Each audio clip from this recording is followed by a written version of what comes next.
Welcome to the third episode of Gone with the Wind. You're here with wow. Welcome to the award show about. Nope. I'm off now. I can't get it again. Welcome everyone to the third episode of Gone with the Wind.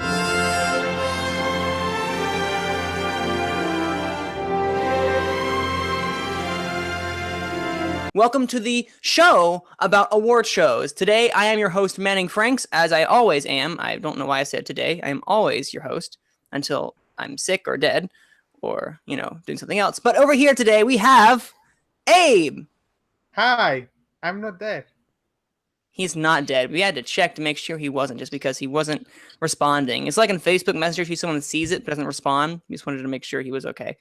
And then we have, all the way from New Zealand, Malcolm. It's good to be here. Thank you for coming back. I don't know how these guys keep coming back for the third time, because I apparently am a scatterbrained host. You guys won't see this because I'm a whiz editor, but I will be cutting out the 2-3 times we've had to redo this because either my computer has crashed or I've messed up on the intro. So, yeah, a little behind the scenes. By episode 4, Abe will be taking over or something. We're bringing someone back. No. I have all the power. No, I'm going to keep steering this ship, trying to keep it from sinking, because this is not the Titanic yet, everyone. All right. Anyway, we're going to move right on to what we call the beginning of our show, and that is the trailer takedown, or breakdown, excuse me. But for today, we have 3 particular trailers that really kind of like popped this week, or this week prior as well. And one of them in particular, I thoroughly loved. Oh my goodness! For those who have seen Moonlight, you know how amazing of a film that is. But there's one, the same director, Barry Jenkins, has coming to this one, and that one is called If Beale Street Could Talk. They have made an official trailer that came out recently, last week specifically. And I want to know, Abe, what did you think about that trailer? I think this trailer looks really good. I think you can see how, even though it's his second feature film, you can see how Barry Jenkins is growing as a filmmaker right here. I think he's working better with, I guess it's the money to the budget. He probably has, the film looks sharp, looks interesting. And even though it seems like a little small story, it seems big in potential. Mm-hmm.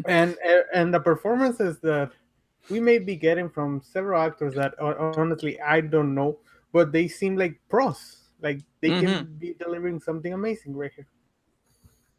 Yeah, I have never heard of Kiki Lane and Stephen James, but they're the 2 main leads in this. I have never heard of them. I've never seen them before, but that's probably for the best, because this story is something I did not expect or never heard of until it was brought to light. And it is a very emotional trailer, something that's very gripping right from the first few notes. The Moonlight had an amazing score. It not as good as La La Land 2 years ago, but still an amazing score that, I would not have had any qualms if it had won the Oscar, because it was just so good. This, I'm already getting the feel of having an equal, if not even better, feel for the music, because, man, that horn, I'm not sure if it's a French horn or a trumpet, but whatever it is at the very beginning. No, it's a wind instrument. I don't know instruments that well, guys, but whatever it is that's played at the beginning along with some of the string is captivating. It's so good. And it looks gorgeous. Malcolm, what did you think? You have not seen Moonlight. That is correct. It is, yeah. I mean, this trailer really looks so good. I mean, it's not that I've never wanted to see Moonlight, it's just that I never got around to it. Because we always get movies late in New Zealand anyway, especially these Oscar ones. So they don't always come out at the same time. It's always when I'm busy with other things and other movies that are out at the same time. But I mean, feel that. But I mean, it's just one of those ones. Like, this trailer looks so good, and I mean, I wouldn't be surprised if one of these actors come up with get a Best Actor nomination before their first role, that I believe. I'm pretty It was their Sure. first role. They've been in things before. I just IMDb them. Aha. But He did the quick IMDb. Yeah, I know yeah, Stephen James has been in things. I don't know anything about Kiki Lane. Like, nothing. But in the few seconds we got, she looked. It was just such an intimate trailer, especially the first half, and then how it goes. You get a full sense of the story and what it's kind of going to be. It's going to be an intimate, emotional human drama, similar to what Moonlight was. Because now I'm just thinking of what Abe said at the very beginning, which I will never was not live. I don't know. It's just in my head now. You'll never know what it is, but whatever it is, just know it was funny. Um, Abe, any last thoughts about the film? no other than it seems good. Like we're getting filmmakers like Barry Jenkins and Damien Chazelle and other people like under 40 years old making films and making Yeah. their stamp on the industry. Like you can mention Ryan Coogler too, which I think is only like Mm-hmm. 33 years old. That they're the new wave of filmmakers, and it's really excited to see them work. Oh yeah, I cannot wait. Also, the same guy who did the cinematography for Moonlight, James Laxton, will be coming back for this one, and you can tell the colors really pop in this movie. And Moonlight had some fantastic color grading, or lighting was also phenomenal. And I'm excited to see what Laxton brings to this one as well too, with partnering with Jenkins, because they do great things. Although, fun fact, Laxton also did Yoga Hosers. There you go, that Kevin Smith movie. Amazing what IMDb will show you. Also, before we move on, I also want to announce that If Beale Street Could Talk was the runner-up. We'll get to later about what TIFF was, but for the TIFF runner-up audience award winner, the People's Choice, if you will, which is a big boost for it as something that has not come out yet. It's already gotten attention and buzz, which, of course, it was always going to get buzz. It was Barry Jenkins. Moonlight won Best Picture 2 years ago. But this kind of just cemented the fact that this is something we need to look out for. But anyway, moving on to the next trailer that we have. And it's a movie that apparently I wasn't as excited about until I started to hear more about it, because I feel like we've done this before. It's a very traditional film in the sense of it's about a relationship between a father and a son. But it's a bit more complex in the fact that the father is trying to deal with the son's, and the son's trying to deal with his own drug addiction, and that is Beautiful Boy. Malcolm, what did you think of this second trailer for Beautiful Boy? I mean, this trailer looked really good, and I mean, it's one that in all both of these trailers there's an Oscar or an Oscar nominated person in the midst, because like you've got Barry Jenkins and Beale Street Could Talk. You've got Timothée Chalamet in this, who I believe was nominated last year. And I mean, I always love. I mean, a lot of my favorite Steve Carell movies has more dramatic roles as opposed to just comedy. Because he tends to bring. So I remember when he first did a dramatic movie, it's like everyone's like, "Oh, he's a comedy actor. He's not going to be good in a drama." Think again. And he proved everyone wrong. So, and this one's like he's back at it again, which looks really good. So, yeah, it's funny. Steve Carell, of course, has always been known as a comedy actor. When's the last comedy that he's done? I literally can't think of anything, because he's been doing drama nonstop for a good while, especially this year. Abe, do you have any? He's looking. I'm He's thinking looking. about that comedy. I mean, the last one. Of the Sexes. I mean, that was more of a drama than anything else. That was definitely more of a drama than anything else. The last comedy he's starting was Anchorman 2, The Legend Continues, if you don't count the Despicable Me movies. Oh yeah, Despicable Me films. I guess that does count as well. Oh, but Alexander and the Terrible, Horrible, No Good, Very Bad Day. That's a hard-hitting drama, Abe. What are you talking about? That's a hard-hitting drama. Dealing with the poor child's horrible, terrible, no good, bad day. Very bad. Very bad. Excuse me. His very bad day, which I'm sure the movie was as well. Okay. Abe, what do you think about this trailer? I think this looks as generic as it can get, but however, I'm excited to see performances from Steve Carell, which is probably one of my top three favorite actors of all time. I think he's amazing Oh, in everything he does. And Timothée Chalamet, or however you pronounce it, that was I correct. love. Yeah, oh, correct. I'm French now. Uh, I Keep I trying. Keep thought trying. I loved Call Me by Your Name. I cried watching it, and Timothée was one of those reasons I cried. So I'm hoping to see great performance, and also I noticed Amy Ryan is in this movie, and she's always reliable. Always reliable. Yeah. Okay, I don't.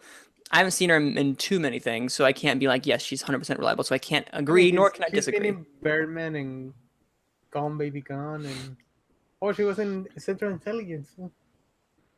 So So, so is she always reliable then? yeah, she's good.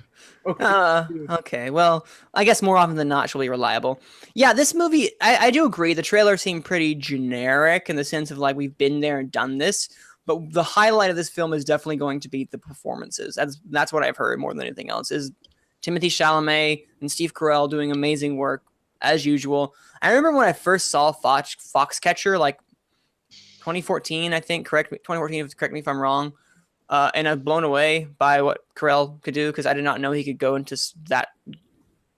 I guess that deep of an actor because everyone knows him from The Office, but I just got to commend him because he's the person that I think about right now when people say this current time when people are talking about comedic actors who have made that jump to dramatic acting, and Steve Carell has done that in spades. He's done that wonderfully, and this is kind of just going to prove it. Although, what are this film's Oscar chances do you think, Malcolm? Do you think this is going to do anything? I mean, it could. I mean, it's really hard to tell from this trailer. I mean, I Steve Carell could get something in here, but I mean, there's a lot of really good acting performances in movies sure. already. So it's going to be a hard one to pick. Yeah. Any of the acting ones. So. And don't forget, we also have the other boy-related movie that's Boy Erased. So Beautiful Boy and Boy Erased. What boy do you think is going to get nominated at the Oscars? The big question. Or will neither of them be nominated at the Oscars? Because neither of them could be. And then you have also the other movie, Ben is Back, where it's also about drug addiction, with a teen. So this year, let me tell you, it's apparently boys and drugs. You heard it here first, guys. This is the main theme for this year. Okay, moving on. The third trailer that we have is one I think we all are aware of. One that I'm sure everyone here is excited for. I know I am thrilled because we are getting a sequel to this after all these years. Not as long as Incredibles 2, but that is Wreck-It Ralph 2. Ralph Breaks the Internet. It still should be called Wreck-It Ralph 2. Ralph Wrecks the Internet because that's what it should be. Abe, am I crazy in thinking that? Well, in Spanish it's called Wi-Fi Ralph. So wait, are you serious? Wait, seriously? Yeah, it's called Wi-Fi Ralph. So, why? I don't know. Ask them. That's I not will. the problem. We'll call their marketing. Yeah, code Disney marketing in Spanish. I think this film looks really fun, and I think it's interesting to see who's making the Gal Gadot getting some work after Wonder Woman. In this case, voice acting. I think Penelope is the name of the children. I don't know. And Ralph relationship, it was the strength of the last movie, and I think it's gonna work incredibly here. And it reminds me, well, it's probably because it reminds me a lot of Ready Player One with those races. Yeah. Oh, see, it's interesting because now that we've gone to the internet, I got like Emoji Movie vibes.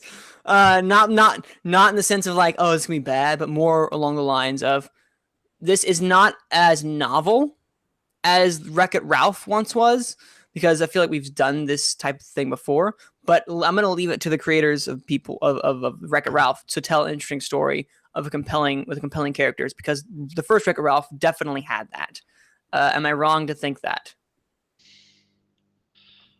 No, definitely not. Dude, I'm assuming we've all seen Wreck-It Ralph. I Yeah. haven't. Oh my god. Malcolm, come on. Okay, you have homework. You need to watch Wreck-It Ralph or Moonlight this week. I will mail you my copy of Wreck-It Ralph if I have to. Better. Yeah, I don't. You need to see this. Wow. But no, Wreck-It Ralph is one of Disney's most underrated films that have come out since the 2000s. It's one of these films that just kind of, I don't want to say spoke to me. It sounds really deep and unnecessarily deep, but it managed to convey this sense of creativity and wonder that somehow Brave still managed to beat it. I don't know why at the Oscars. I don't know how. Politics, yay! But I think Wreck-It Ralph has aged very well, and this one I'm just as excited for. We get a little Mad Max Fury Road vibe in this trailer, and of course we get more Disney princess action, because who doesn't love the Disney princesses talking about things that Disney princesses talk about in Room with Penelope? Surprisingly, it's like kidnapping. Yes. All those type of things they talk about, which I'm still reeling from the Brave dig they had in one of the TV spots a while ago, if you remember that, which was kind of like, she was trying to talk like this, they can't understand the words she's saying, and everyone's like, what did she say? I don't know, she's from the other studio. I don't. It was great. I mean, this self-aware humor is either gonna break the movie or it's gonna make it. It's gonna wreck the movie, or it's gonna make it. Yeah, thank you. I have to have one bad pun every episode now. It's just kind of going to be like a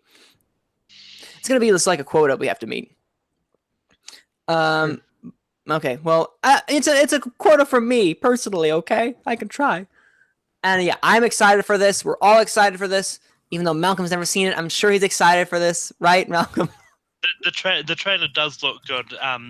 What did you think of it? So you've never seen it, so what do you think about this movie and the trailer you've seen? It definitely looks interesting. I mean, once again, Wreck-It Ralph has been on my list to see it, just haven't got around to it. It's just, but I mean, the trailer looks good, and I mean, I really enjoyed seeing all the princesses, and with most of them being the original voices as well, which was still alive. Which must have been a big, which must have been big to get them.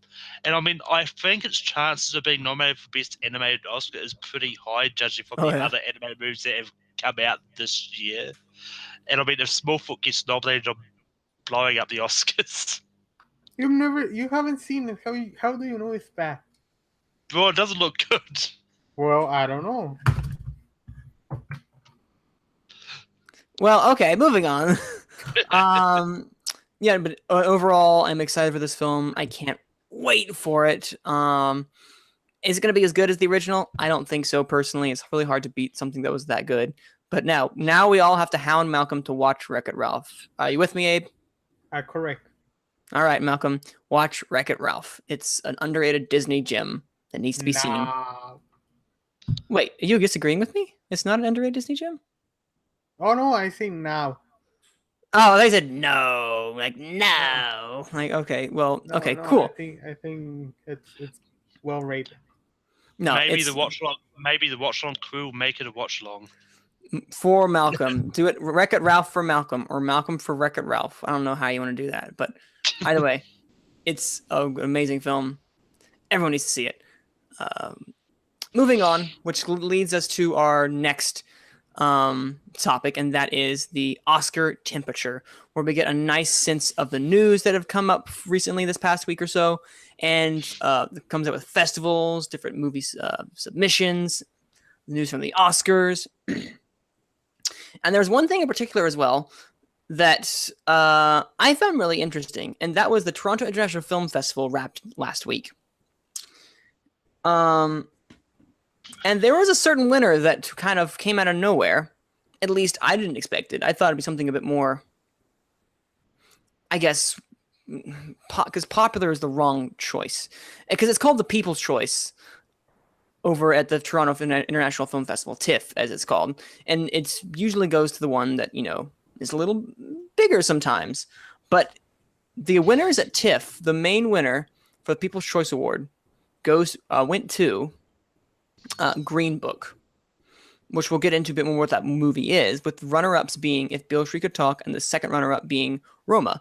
The award's a $15,000 cash prize and custom award sponsored by Growlish. I don't know what Growlish is, but it kind of just cemented Green Book as something we should watch out for.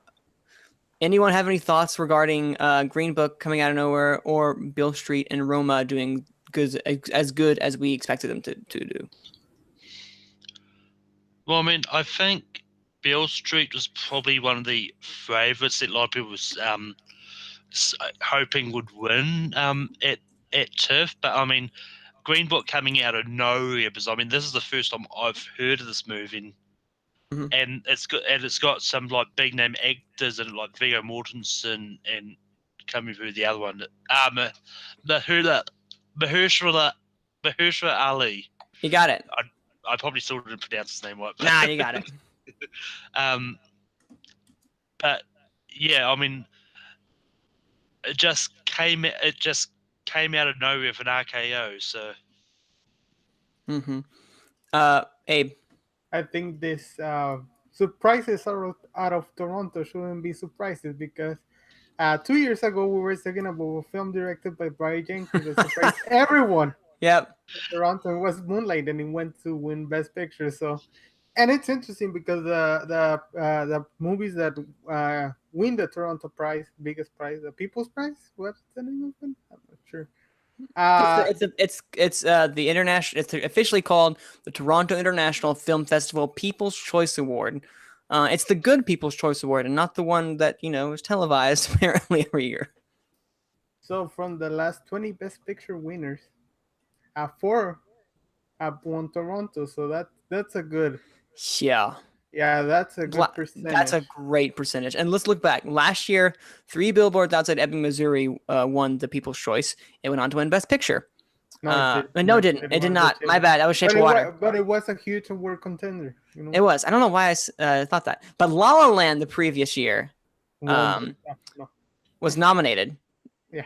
No, nominated. And The Room was nominated. Imitation Game was nominated. Then we get to 12 Years a Slave, where it finally won Best Picture. Yeah. I mean, it's a couple years ago. King's Speech, Slumdog, what else? Then you have to go all the way to American Precious. Actually, no. It's the last one is Where Do We Go Now, from 2011. Oh, but I mean that one Best Picture. Oh yeah. But that's the first one out of majority of them actually, where I think it's a foreign film, I think, so that's maybe the main reason why it didn't get let up. That's true. Foreign films usually have a hard time in that regard. But most of the time, there is some great correlation between the winners of the People's Choice at TIFF as well as the people who go on to be nominated for the Oscars, or at least do some damage. Because also, 3 Billboards was also nominated alongside, or the runner-ups were I, Tonya and Call Me by Your Name, which both got something. And, well, I'm thinking Lion got something, but Queen of Katwe, which didn't really do much, which I'm just kind of surprised. But there have always been, so far, different films have done damage of some sort. They've at least gotten recognition. This is kind of like the push that Green Book needed, because I know I've only heard it in passing up until now.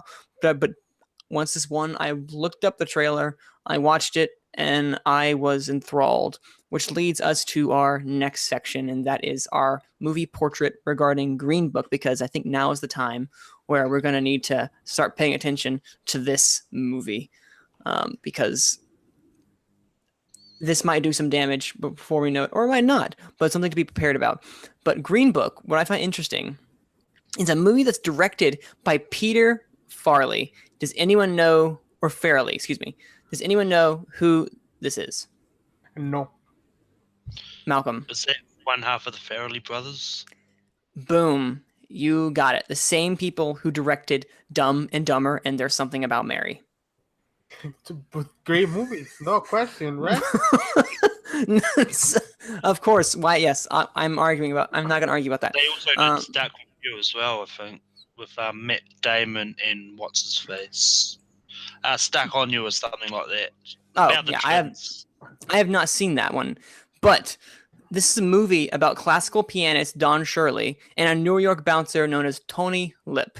It is based on a true story, and it's about the real life tour in the Deep South, where the classical pianist was going around and playing his tour. His piano, yes, he plays his piano. But it's his tour that he has going on there. He takes a job as a chauffeur for the character of Tony Lip, and is during the Deep South, forging a close friendship while navigating a deep racism of the region. I can see why this suddenly, if you watch the trailer as well, I can see why this is going to be a player, because this is pulled on a couple of heartstrings just with the trailer alone. I know I was kind of taken aback by how good it was, and just how good the two leading men were, because holy cow, this is just going to kind of be like them just acting off of each other, because I was enthralled by Viggo. Can Viggo Mortensen do no wrong? Can he do no wrong, guys? Am I crazy in thinking that he can do no wrong? He's an amazing actor. Did you watch Captain Fantastic a couple of years ago? Fantastic. Yeah, fantastic. Yeah, more bad puns, but that's fine. Hey, you know what? Yeah, that was low hanging fruit. I'm not proud of that one, but He's definitely great in a small Kiwi movie called Lord of the Rings. he is amazing in that movie. He was fantastic. He made our list and rank them for best performances in the Middle Earth saga. But the movie will be released by Universal Pictures on November 21st, 2018. It stars Viggo Mortensen as Tony Lip, Mahershala Ali as Don Shirley, and Linda Cardellini as Dolores. Vallalone. I'm not going to try to continue butchering that, but those are your three main stars for this film, and it's not as large of a cast, but it seems very effective in the sense of this just seems like a very tight knit cast directed by a person you did not expect to direct a drama like this. It does classify itself as an American comedy / drama, so I guess the comedy aspects will be fit into there, because the trailer was funny. There were some, there were some laughs in there. I did not laugh once. What? But it seems fun. Like, it makes sense why he won the people's choice out of TIFF. Like, it looks like even though it's hitting some dark themes, it looks like it's gonna end well for both characters. And Vigo and Mahershala, did I say it correctly? You said it. Mahershala Ali. Are already loved by those award voters, and I just noticed it's gonna be released wide on Thanksgiving. That makes it an interesting move by Universal, because they knew how to run a campaign for Get Out last year. So I'm wondering if Green Book will be their main stay, their main pony. Yeah, their main pony during this year. So what else does Universal have out that's coming out this year? Because I don't. First Man. Okay, that's what it is. That's gonna be interesting because First Man's already doing some damage in this season just because of the buzz it's getting. Why are they gonna put their money behind Green Book if this starts to do some damage for their actors? Because First Man is more of a technical film than it is actually, at least from what I've known, than it is actually an acting piece. This looks more like it could be an acting piece. So do they put their money and their awards profiles behind Viggo Mortensen and Mahershala Ali and maybe even Linda Cardellini? Or do they throw it all behind First Man and they kind of make sure Chazelle has that big propping up for his senior year movie, or senior outing? There we go. Malcolm Tuck, sorry. He's doing some investigation. Yeah. It's definitely going to be interesting to see what they do, because, I mean, the acting in both are fantastic. I mean, they might try and push both of them for the acting roles and try and get 2 nominations out of there as well. So it could be. I mean, I don't see them pushing Lynn. What? I think the question is, are they going two best actors or actor and supporting. That's gonna.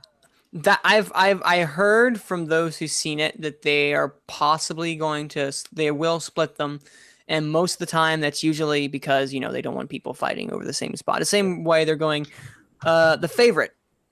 I heard in The Favorite that Coleman will actually be going lead. They're not sure about Stone, but Coleman might actually be going lead, so look out for that. But it kind of just all depends how this race shapes up. I'm going to bet that they're going to split them up. I'm going to bet you that it's going to be actor and supporting actor, just because they want to be able to get that both of them nominated. Because you know how hard it is to get two people from the same movie nominated. When's the last time that happened in the same category? Wouldn't there Like have been Titanic? 3 billboards last year, and No. wasn't Sam Rockwell up against Woody Harrelson in the same category? That Yeah. was true, but that was like a movie that was like people thought was gonna win. So Green Book's gonna have to What for It- best actor? it's gonna need Amadeus.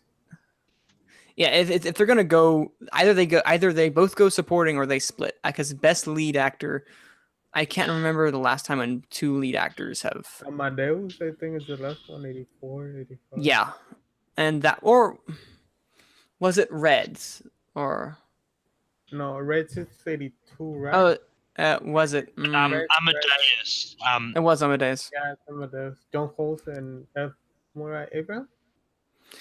Okay, yeah, it was, and we saw how that went. One of them eventually won.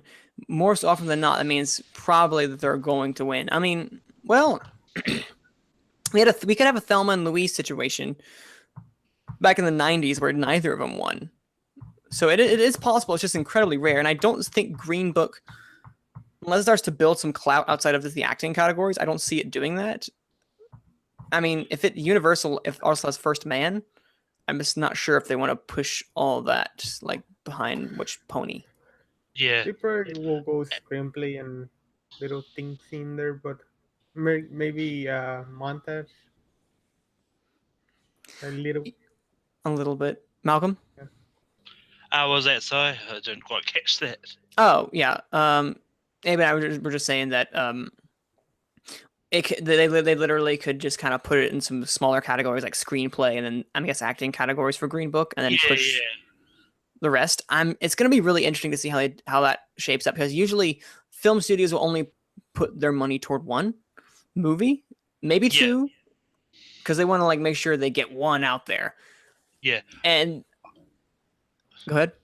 I mean, I think it depends on how confident they are that Green Book will go for Best Picture, because they might think that First Man has a better chance of Best Picture, but they think that the acting has better chance on the Green Book side of things. So yeah, Green Book's gonna have to show up more so than just the TIFF award right here. And it's totally possible this is the fluke and this is gonna fly away off into the sunset. But I think this could mean something for Green Book, because it needed it. Because I had no idea what this movie was until I actually had to start looking up and get some information on it. And I was pleasantly surprised at what I was seeing. But it will be releasing this coming year, again, November 21st during Thanksgiving week. It also currently has 100% on Rotten Tomatoes on 18 reviews. Now, the average score is only 7.8 out of 10, which isn't like the highest ever, but it's well regarded and well liked amongst people who have already seen it at TIFF. And it's going to go. That was its world premiere. That's when people first started to see it, and I'm believing that's going to help push it forward. Abe, any last thoughts? Nope. What do we think this could do outside of just the acting and screenplay, if at all possible? Best Picture, maybe. Probably director. I wouldn't bet against it. Yeah. Only those small categories. I don't see like cinematography like. It look like, oh my god. Yeah. I mean, it could be a gravity situation that it may not get a lot of any of the big awards, but Green Book might get a lot of the technical stuff. I don't think it's getting any technical. No, this doesn't look like a technical film whatsoever. It looks more just like I mean, the guy who did the cinematography for Green Book also did it for Green Room. Fun fact. He likes green. Yeah. Well, he also did Rough Night, so Not exactly. That movie sucks. Not exactly a movie that looks pretty. Or maybe it does. I don't know. Nah, not really. Malcolm, what do you see this doing, if any damage to the awards race? I mean, I've. It's really hard. I think the acting ones it could do there, but I think it's going to be a lot of like screenplay and Yeah. maybe cinematography. I don't see it getting past anything for Best Picture.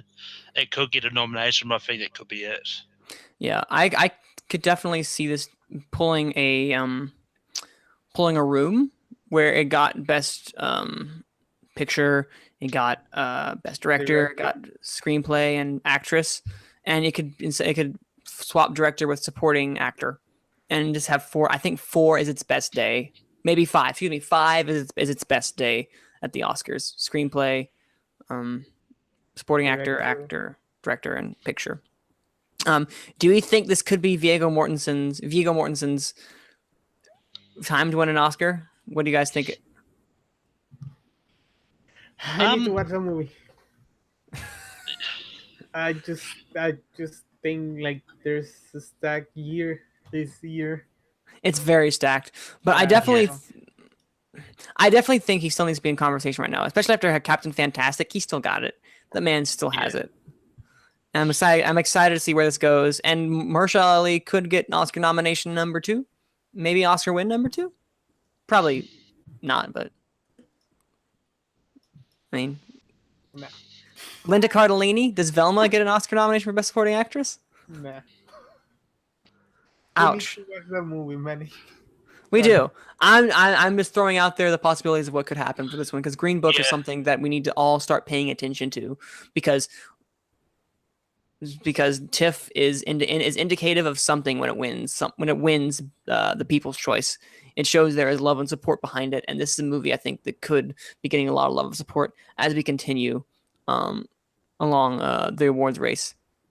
And also, before we head on, its tagline is inspired by a true friendship. A little cheesy,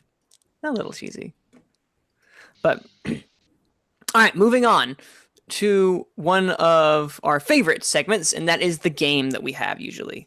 The game this week is different. We will not be having Would You Rather Movie Edition. Instead, I will be quizzing these guys on some Oscar trivia, and we will see who is superior. I'll be giving them a couple select questions, and they can steal if the opponent does not get it, is the rules. But I'll be giving each one of them an individual question.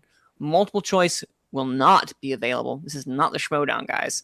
And you will be pulling from your knowledge, the deep bowels of your knowledge, to figure out if you can get the point and prove and test your Oscar knowledge. You guys ready? Yes. Yeah. All right. And don't worry, this is fun. This is the first time we're doing it. Second time, next week when we do it again, then it's for real. But unless you're really competitive. I know Abe's very competitive. Yes. Okay. All right. We're going to start off with the first one. It's going to be relatively easy. Malcolm, you ready? Yeah. Okay. What is the only X-rated film to win Best Picture? Midnight Cowboy. Good. See? Relatively easy. We're starting off good. All right. Abe, what is the first film in color to win Best Picture?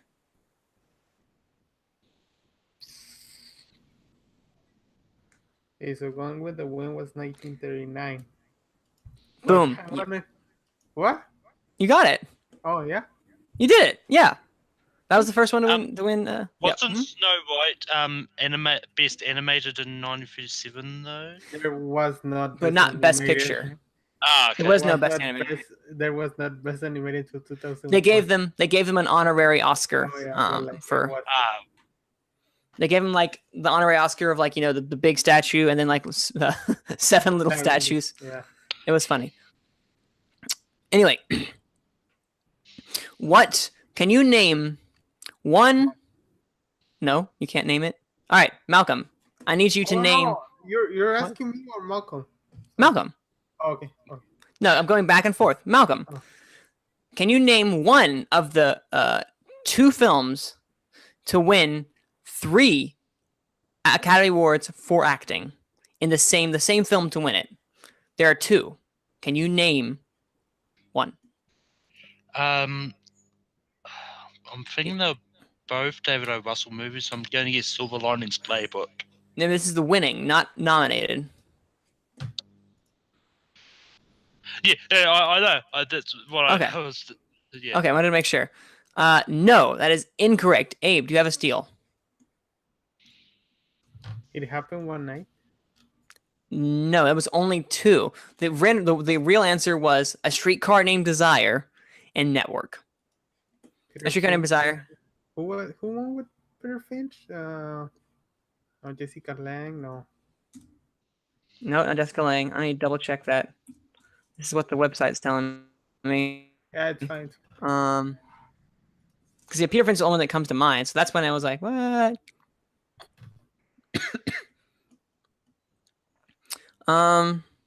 Yeah.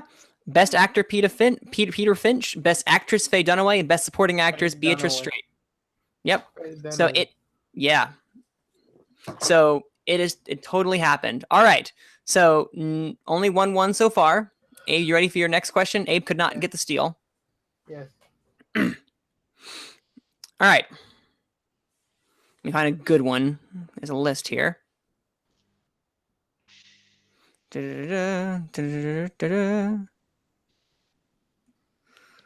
Aha. Can you name... I lost it. Where did it go? Can you name 2 actors who... There are 5. There are 5 performers to have won Oscars back to back. Name me 3. Tom Hanks. Mm-hmm. Spencer Tracy. Mm-hmm. Okay, are you asking like for the same category or? They need the performers who have need to win consecutive Academy Awards. Doesn't need to be in the same category. There are 5. Hi. You have 2. Lawrence Olivier, no. What's the name? What's her name? Wow, this is he's trying Betty to pull. Davis? Pardon? Betty Davis? No. Final answer? Yes. That is incorrect. Malcolm, can you name me 3 actors who have won consecutive Academy Awards? Is that including the 2 he said, or the other 3? How do you know they're correct, though? I could just be saying that. I never gave him a final answer until he gotten all 3. This is your knowledge, sir. Use it. Yeah. I think Sean Penn, Tom Hanks, Humphrey Bogart. Incorrect. It was Louise Rayner, Spencer Tracy, Katharine Hepburn, Jason Robards, and Tom Hanks. They are the 5 actors. I think you're thinking of Katharine Hepburn. No, I know. I knew. I didn't want to guess Katharine Hepburn because I was thinking. But she's won like 4 Oscars. Yeah, you have a chance. That's true. I should say Katharine Hepburn. Okay. 2 harder questions, but I wanted to make sure you guys had a little harder questions. We'll go back to sort of easy. This is going to be a trick question. Malcolm, what was the last film to win Best Picture that was entirely black and white? The Artist. Oh, you got the trick question. Very good. Very good. Very good. All right. And Abe, the first sequel to win Best Picture, what was it? The Godfather Part 2. Okay, good. Relatively easy. All right. Man, you guys are currently still right now 2 for 2. We're going to do 1 more for each of you guys, and this will declare the winner. All right. I just did Abe, so Malcolm's next. Am I right? Yes. Do I have my eggs in? Do I all have my ducks in a row? Yes. All right. Malcolm, What movie won Best Picture in the year 1998? Titanic. Now, this was the movies that came out in the year 1998, just for clarification. No, I mean, that did not come out, but the year that was held. Yeah, Titanic came out in 97, so I meant like the ones that celebrated the movies in the year of 2008 or 1998. so like the 99 Oscars. Yes. that we- Whenever I talk about, for clarification, whenever I talk about movies for the year 1998, it means the films that came out of that year, not the. That's when me personally, when I'm talking about that. So, well, therefore, the answer is Shakespeare in Love. very good. There you go. All right. Now that we have that stipulation in mind, Abe, what movie won Best Picture in 1988? 1988. 1988. That was a great year. Because Were you born there? I know. Because there was a film in 1985 named Out of Africa. In 89, 85? it was Driving with Daisy. Uh-huh. In 86, it was Platoon. 87 was The Last Emperor. Oh, and wow. 88 was Rain Man. Wow. Regular Rain Man over here. Man, okay. You guys are doing good. I need to find... All right, I'm going to find a super hard question. See if you guys can get this. Because we cannot have you guys tie. This is ridiculous. Okay. Mm-hmm. All right, the first... That's too easy. The first film to win Best Picture. That is too easy. Let's go for it. Malcolm, the first posthumous acting Oscar winner.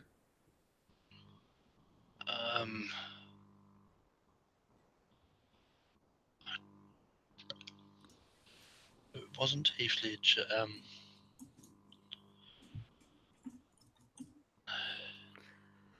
I can't figure it. I'm going to say Heath Ledger. No, it's not. It is not Heath Ledger. Abe for the steal. I have no idea. You have no idea. Peter Finch from Network. That's why I said it was too easy, because we just talked about it. Okay. All right. That's okay. All right. Abe, Yeah. your question. If For you the can't win. get this for the win, what was Aaron Sorkin's first Oscar nomination? A Few Good Men. Malcolm for the steal. Molly's Game. Guys. The Social Network. We're done. I thought like oh fucking take 3 loves A Few Good Men. He wrote that, right? He did, but he got nominated for a Golden Globe. Not. Oh. Well, all of Not- you guys love that movie. I don't know why. Yeah, apparently. Well, you know what? Apparently some people love it. I like it a lot. I don't love it, but I like it. And speaking of stuff we like and love, we're going to move on to our Top 64 bracket, where A Few Good Men is also featured. And who's the winner of that last game? Neither. You're both losers. And winners at the same time. Was Peter It's- Finch dead in 1978? Was it? 70? Yes. It was 76. 76. He did pass away. He was the first one for a posthumous win. Anyway, moving on to our bracketeering, where we have the following films are still in the contention for our favorite films for Take 3. Not the best, but our favorite films. The films that we have for round 2 still are The Empire Strikes Back versus Gone with the Wind, Fight Club versus On the Waterfront, Lord of the Rings, The Two Towers versus Indiana Jones and the Last Crusade, Pulp Fiction versus The Princess Bride, 12 Angry Men versus Lord of the Rings, Fellowship of the Ring, Star Wars A New Hope versus Back to the Future, Shawshank Redemption versus The Big Lebowski, Toy Story 3 versus Bridge on the River Kwai, The Godfather versus The Departed, It's a Wonderful Life versus Aladdin, Singing in the Rain versus Batman Begins, Raiders of the Lost Ark versus Jurassic Park. That's a very great combination. Lord of the Rings, Return of the King versus Saving Private Ryan, Wizard of Oz versus Casablanca, The Lion King versus Avengers, and A Few Good Men versus Willy Wonka and the Chocolate Factory. Which one do you guys want to go all the way? The Wizard of Oz. I remember that has not changed yet. Abe, 12 Hungry Men. Or Pulp Fiction. I'm gonna say I thought you wanted Pulp Fiction to go all the way. Yeah. But sometimes love changes. It changes. It changes every day. Yeah. All right. Well, let's break some hearts, shall we? All right. For round 2, the first matchup, we have The Empire Strikes Back and Gone with the Wind. Which one do you guys think won? Empire. I mean, I think everyone's love for Star Wars is not going to make them vote against it. I'm thinking Empire Strikes Back. This is true. All right. The Empire Strikes Back is your winner with 67% of the vote. It was actually a little closer. 33% voted for Gone with the Wind, so it was not without its love. 33% have good taste. Man, you just really don't like Star Wars, do you, sir? I like this, but that's just nothing. They are the overrated. All right. Next fight. Oh, how dare you, sir. Next fight is, well, Fight Club and On the Waterfront. Which one do you think is the winner? I think we are younger, so I'm gonna say Fight Club. Okay. I'm Malcolm. thinking On the Waterfront might have somehow prevailed against it. Okay. Well, with 56% of the vote, On the Waterfront is your winner. It didn't talk about Fight Club, apparently. And it makes it to the end. Wow. I did not expect that. Next one we have Lord of the Rings, The Two Towers versus Indiana Jones and the Last Crusade. Which one do we think made it? Last Crusade. Yeah, as much as I love Two Towers, I think Last Crusade took it out. With 56% of the vote. This is a lot closer than last time. Indiana Jones and the Last Crusade takes it. It beat The Two Towers. Our first Lord of the Rings film is out. Goodbye. Everyone chose wisely. Ah, okay. I gotta applaud that one. That was a good one. All right. Ooh, Abe, Pulp Fiction versus The Princess Bride. Which one do we think is going home? Most of the three is kind of stupid. But Wow. I trust their choices, and I'm gonna say Pulp Fiction. Malcolm, are we? As much as I like Pulp Fiction, I think Princess Bride is going to take it. With 67% of the vote, Malcolm is right. Princess Bride takes it. Would you like to say that again, Abe? Are you? We can't hear you. You're a bunch of assholes. No, we're sorry. Oh, this one hurts. Lord of the Rings, Fellowship of the Ring versus 12 Angry Men. I know what you want, Abe. 12 Angry Men. I'm gonna shut up. Okay. All right. Malcolm, what do you think's winning? Yeah, I think this is where the age of Take 3 comes into it. I think Fellowship of the Ring probably overcame it. Abe, are you still talking to us? No. Which one do you think's making it? Fellowship. And with 56% of the vote, Abe is right. Fellowship barely makes it up against 12 Angry Men. I'm saddened by that because I voted for 12 Angry Men. I wanted to see that go. Start watching more movies. I can't help it that I have both on my top 30. It's so good. Both of them are amazing. Anyway. This is going to hurt me. Star Wars A New Hope versus Back to the Future. Now, Star Wars A New Hope is my favorite film of all time, but I'm not sure it's going to make it. What do you guys think? Back to the Future, because I think there's a Star Wars where the team is pushing and it's named Empire. So, adios, A New Hope.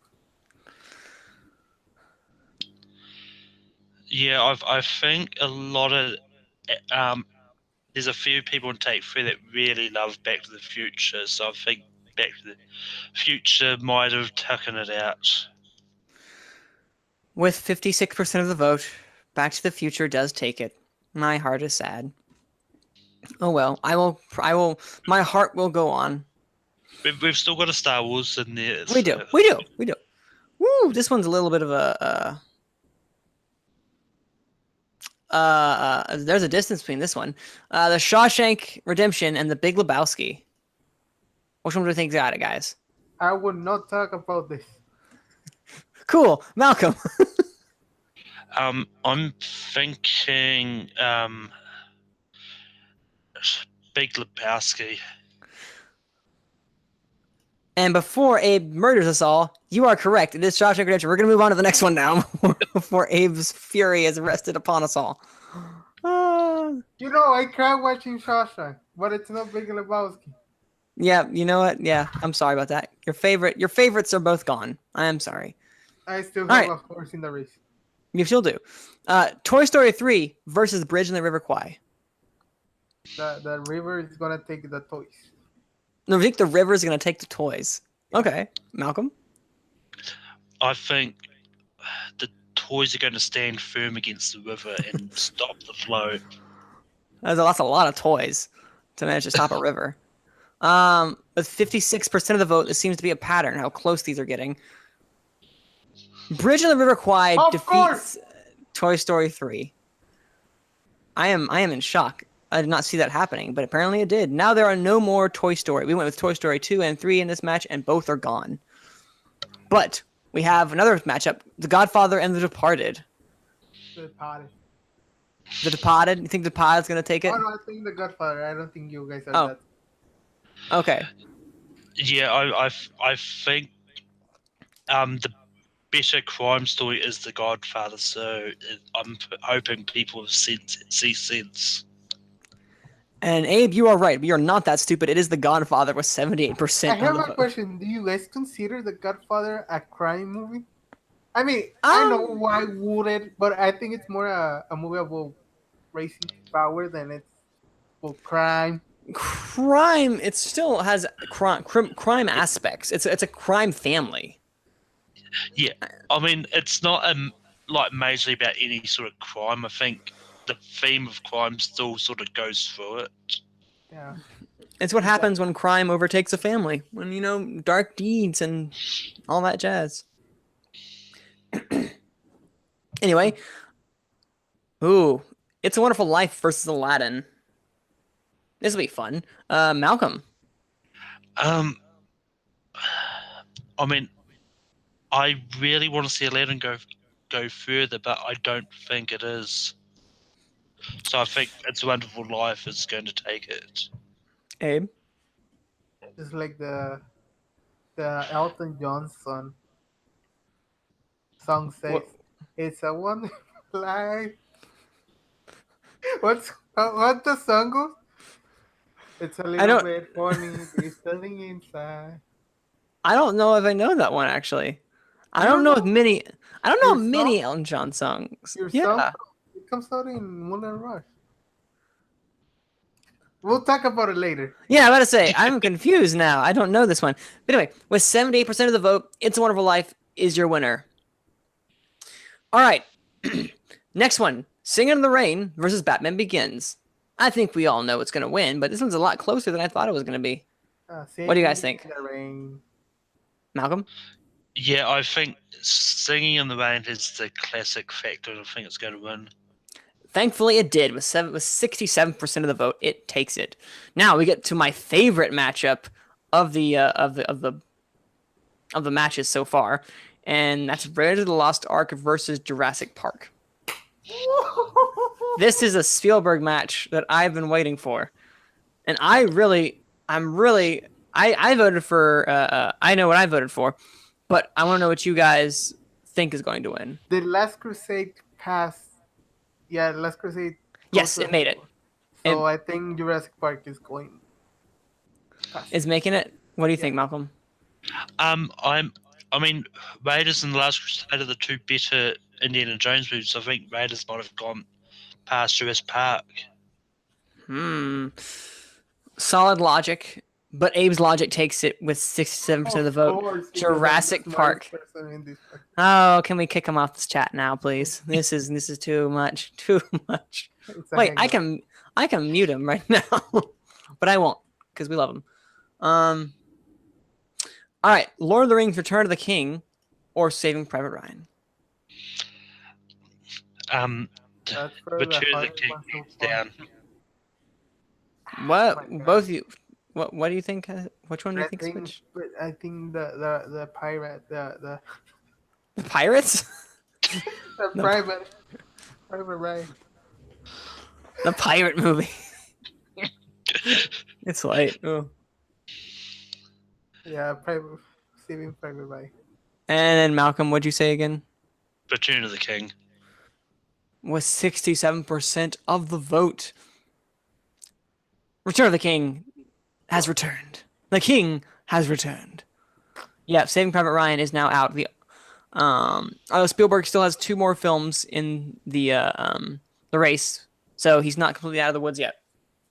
I know Malcolm's excited about this one. Casablanca versus The Wizard of Oz. Malcolm, I know what you want to win. What do you think's going to win? I mean,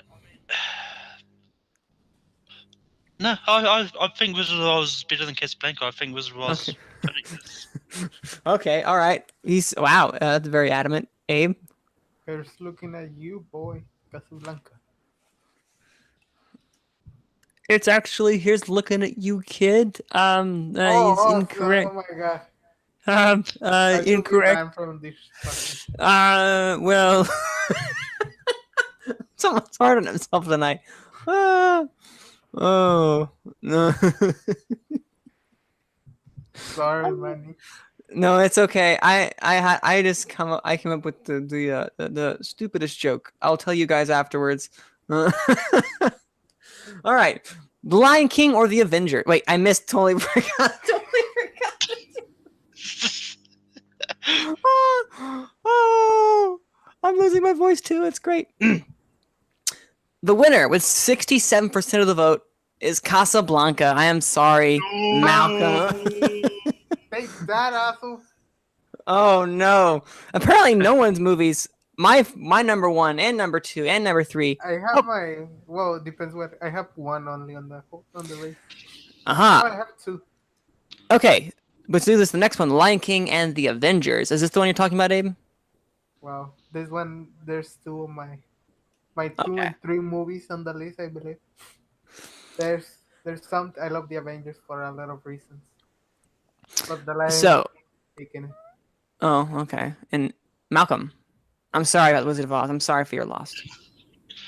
Yeah, I mean, I think The Lion King is beloved by a lot of Take Three, so I think the love for The Lion King overtakes love for the Avengers. With 67% of the vote. In a shocking twist, The Avengers defeats The Lion King. I did not see that coming. I was shocked. Somewhere out there, Cody Newberry's crying in a corner. All around me are familiar faces. I just see that song playing. It's a mad, mad world. And then the last one, A Few Good Men versus Willy Wonka and the Chocolate Factory.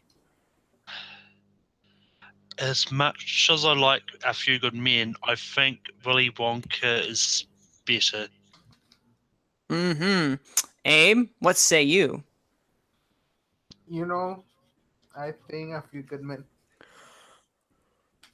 You think A Few Good Men is the taking it? Is that what you want to take?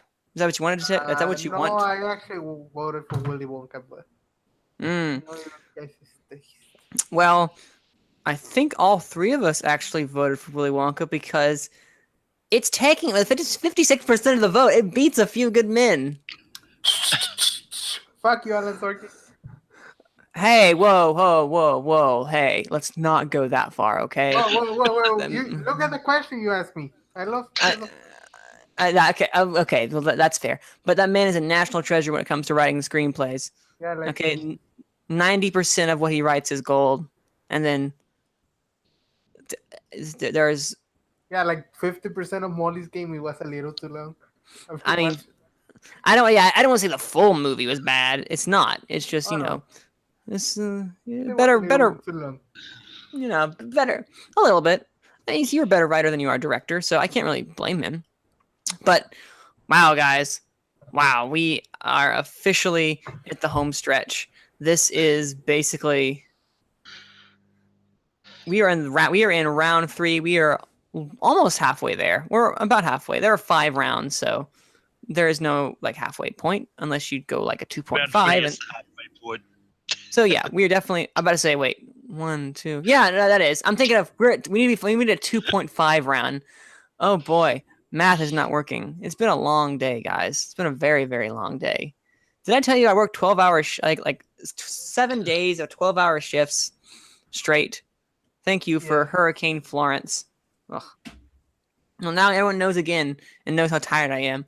But next week for round 3, we have our first match: The Empire Strikes Back versus On the Waterfront, Indiana Jones and the Last Crusade versus The Princess Bride, Lord of the Rings: The Fellowship of the Ring versus Back to the Future, Shawshank Redemption versus The Bridge of the River Kwai, The Godfather versus The Wonderful Life. Oh, that's going to be torture.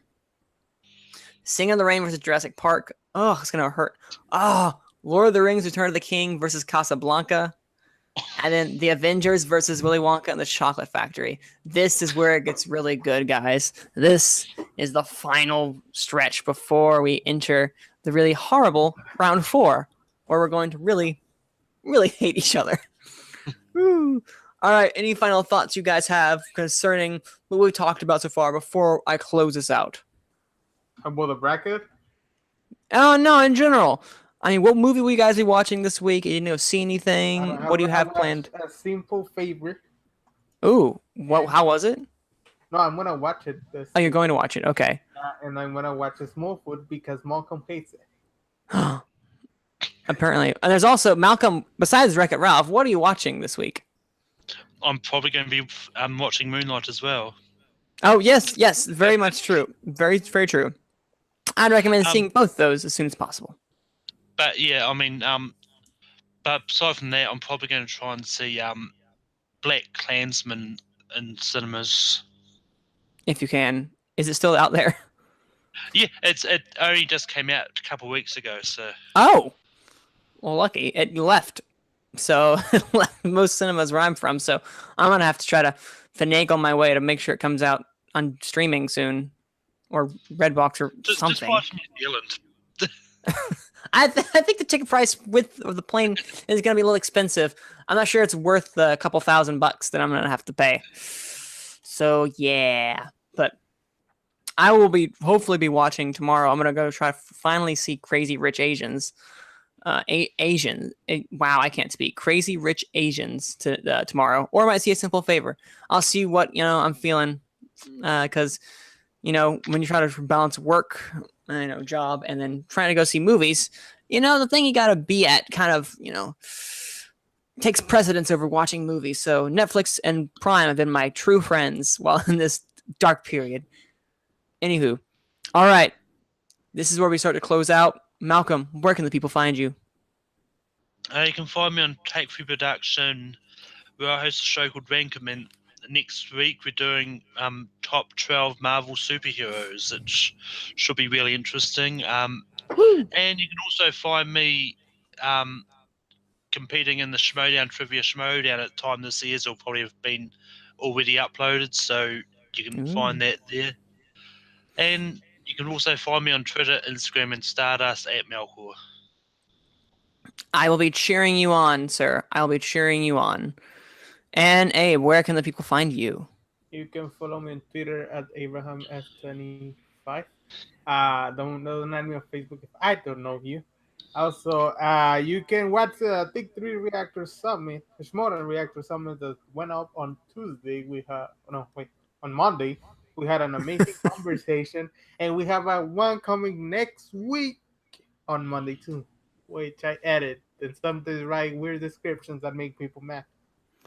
I love your descriptions. Don't you change them. I mean, unless you're told to, but otherwise, don't change them. And of course, you can follow me on Twitter at Cine_Man. That's CINE_MANN, as well as here hosting Gone with the Wind. Apologies for being a little tired and flabbergasted today. I will be much more on my game next week when I have either had coffee or have rested myself fully, because working 12 hours is not great for the human body after a certain amount of, days. But thankfully, I have some movies and some Oscars to talk about as we continue along the year. I am your host, Manning Franks, and you have been watching and listening to Gone with the Wind. Take care.